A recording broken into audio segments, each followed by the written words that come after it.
Tá bom, vamos falar então dos anos de ouro aí do Rio de Janeiro, né? Acabou? Eu não sabia, achei que ainda tava. Brincadeira.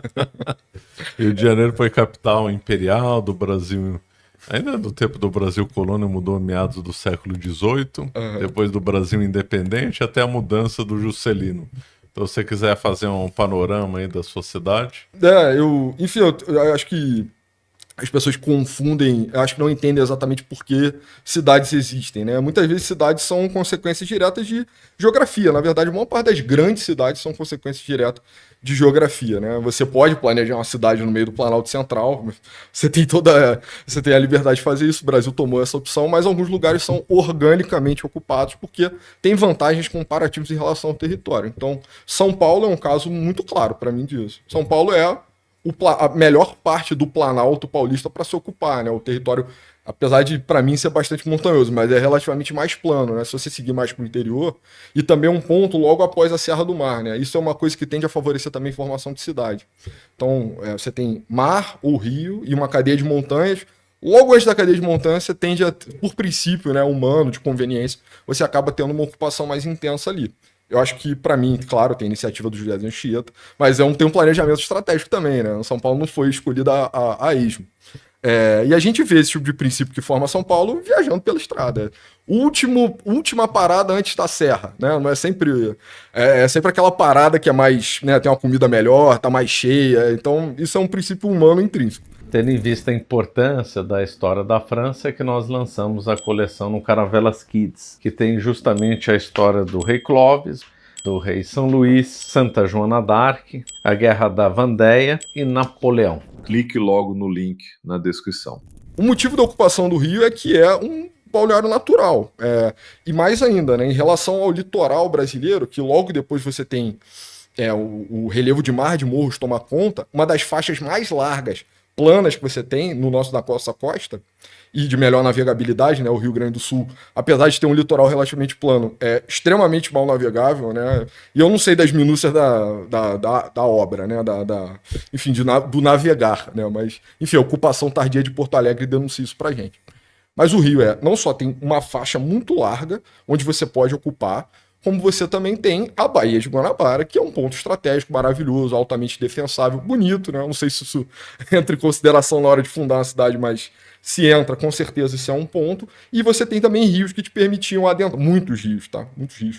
Que eles ficam na Baixada, não são mais navegáveis, são extremamente poluídos, mas que na época da primeira ocupação ali favoreciam você se alastrar rapidamente para o interior do estado.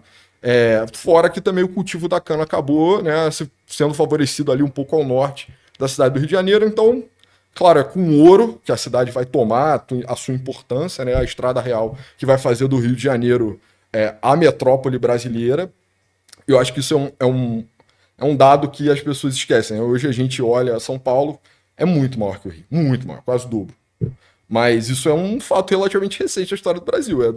Isso data ali do final dos anos 50, essa ultrapassagem. Então, o Rio foi a metrópole por excelência brasileira por boa parte da sua história, né? No início perde para Salvador, com a ascensão do ciclo do ouro, logo toma esse espaço e se estabelece.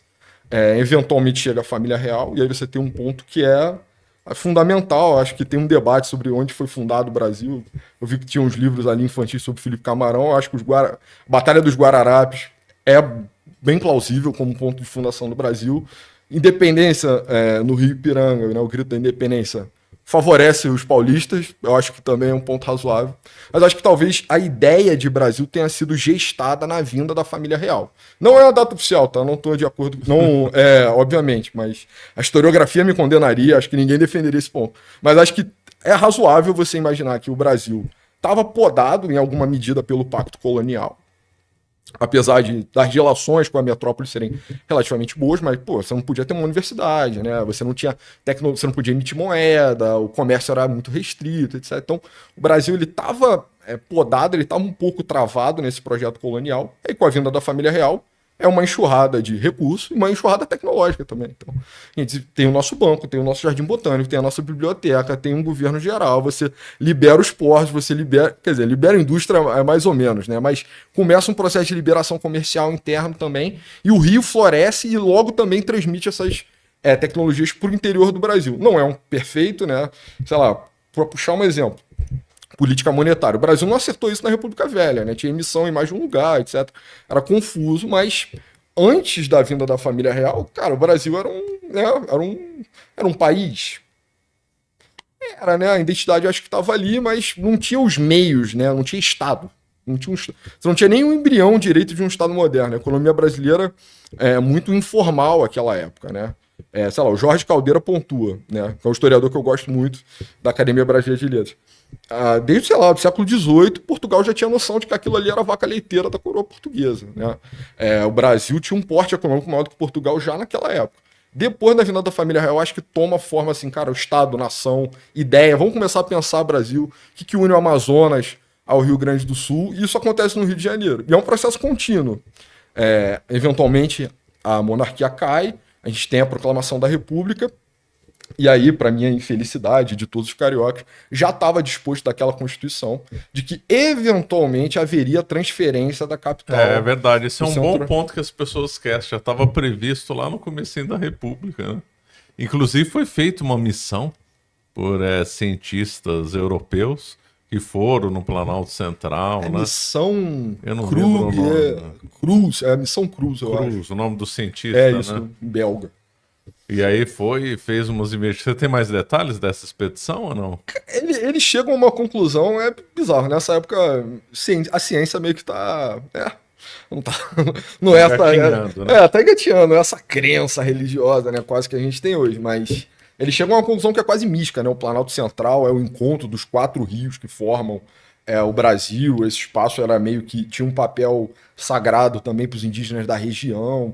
É aquilo, é uma expedição científica, mas eles voltam com assim, um blá blá blá tremendo, e aí determinam que é o mesmo quadrilátero hoje do Distrito Federal, que aqui seria o ponto ideal, assim, o centro geográfico brasileiro para se construir. Ser o divisor de águas do São Francisco, da Amazônia e da Bacia do Prata. Né? Exatamente isso. E, assim, quão científico é isso, mas ok, tudo bem.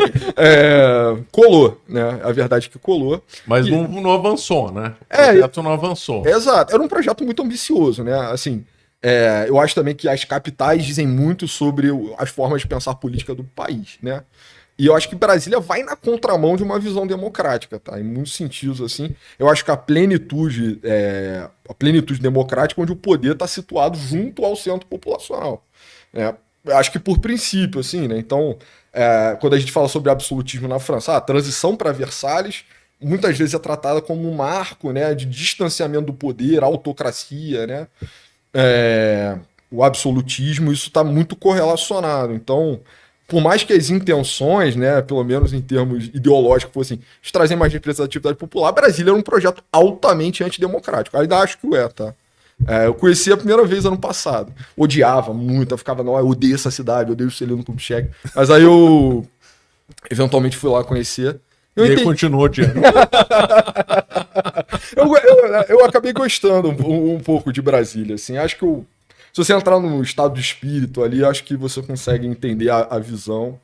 Mas enfim, isso estava disposto desde a primeira Constituição Republicana, só que ninguém tinha as condições de fazer isso, né? Uma obra megalomaníaca, um projeto que exigiria jamais, assim, inimaginável que isso acontecesse em 4 anos, né? Como o Juscelino Kubitschek fez, né? Então, os governos passavam, sobe crise, vai crise, né? O Brasil tem um momento econômico muito ruim, logo na proclamação, logo após a proclamação da República, né, crise do encilhamento. Eventualmente, o café acaba tomando muito da capacidade administrativa do Estado. Então, meio que as pessoas deixam isso de lado. Sabe, quem vai querer quem vai querer arrumar esse problema para si, né? Aí você tem a ascensão do Estado Novo. O Rio de Janeiro ainda tem uma posição muito privilegiada, né? Você tem a ascensão da ditadura varguista e aí depois, eventualmente, o Estado Novo. O Rio é central para isso. Tem um projeto, eu diria, quase civilizacional no subúrbio do Rio de Janeiro. Então, você tem um fluxo incentivado de muitos portugueses para ocupar a Zona Norte, desenvolver um tipo de política. E é interessante, né? Aproveitando, estou aqui. E também é o ápice de interação entre Estado e política na história brasileira, em muitos sentidos, né? A proximidade, apesar de Getúlio Vargas não ser católico, assim. Jamais poderia ser, né? O nome do seu primogênito, Lutero, denuncia que ele não era um homem afeito, né, ao dogma da Igreja Católica. Mas, de qualquer forma, é o ápice da interação política, pelo menos. Então, você tem meio que um subúrbio planejado, povoado por portugueses, você está impulsionando, favorecendo pequenos negócios, É um projeto político quase católico que aconteceu. E é uma expansão muito grande do subúrbio do Rio de Janeiro, né? Esses bairros planejados, Vila Militar, tudo vai datando meio que dessa época. A cidade muda, cresce muito, mas eventualmente chega um homem à altura da missão de transferir a capital para o interior. O Juscelino, que é um homem, enfim, complexo, eu acho até de analisar, né? Seus interesses mais diversos, né? Interessado em Egito, teosofia. Né? Essa viagem dele para o Egito, pouca gente comenta, porque lá ele conheceu que teve uma mudança de capital no Egito, tá lá na biografia dele. Ele disse que se inspirou nisso para fazer Brasília. Akhenaton? É isso? Essa daí. Eu não sabia que ele tinha ido ao Egito. Tinha ido ao Egito, enquanto ele era governador de Minas Gerais. Pra você ver, era um cara bem fora da caixa, assim, né? Eu achava que isso era uma afeição dele aleatória, mas eu não sabia que ele tinha ido ao Egito. Enfim. E aí ele decide, opta por, então eu vou fazer isso, né? Metassíntese, né? Fazer um planejamento. Nessa época é o ápice também do planejamento econômico centralizado, né? O mundo está plenamente convicto de que isso pode ser feito, organizado, é a questão de capacidade, de inteligência. Você acaba de assistir um corte do Caravelas Podcast. Na tela está aparecendo o episódio completo e outro corte. Muito obrigado pela atenção.